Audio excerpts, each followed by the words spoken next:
In Portland, successful neighborhoods embody a variety of qualities, including having strong community identities. When we recognize a community that has a strong identity, we also frequently encounter remnants of projects initiated by individuals from within that community, marks that specify the place as their own, such as murals and painted intersections, community gardens, food cart pods, and so forth. Suppose a community is underserved and lacks the resources to execute these type of high-visibility projects. Can something as simple as branding a community with lamppost banners hung along a few key streets reinforce the perception of that area as a place in the minds of people, whether they live there, are passing through, or merely reading an article about it? Is identity a prerequisite for an underserved community wanting to gain momentum and capture the attention and resources of urban improvement programs such as PDC and HUD? Or can a community be successful, healthy, and connected without having a strong identity? We examined the New Columbia development, a planned community in the Portsmouth neighborhood of North Portland, with 550 single and multifamily units, 75% of which are either public housing or project-based Section 8 subsidy. Houses in New Columbia have porches and fenced backyards.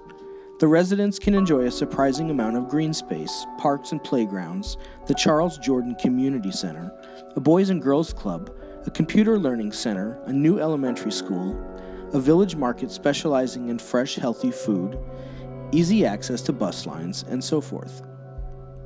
This wealth of services came at a cost, though.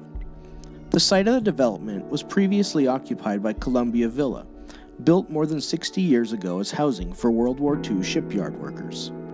Over the years, Columbia Villa fell into the type of physical and social disrepair that often affects public housing projects. In 2003, residents had to leave while the entire development was razed.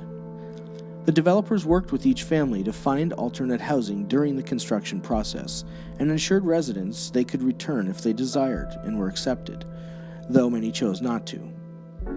On the surface, New Columbia seems like an obvious improvement on its previous state, though many of the same old problems still haunt the neighborhood.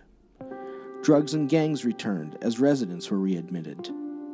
At the moment, few unsubsidized businesses have elected to open locations in the community, despite there being an obvious need for things which residents would otherwise have to go outside the community to get, whether goods, services, or simply sites for casual socializing.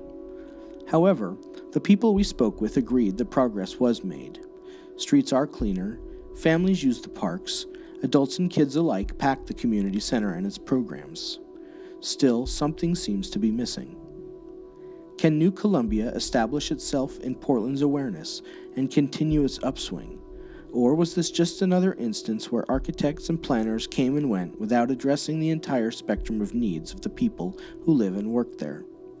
Could the designers of New Columbia have created opportunities for the residents to feel more invested and able to make their own marks?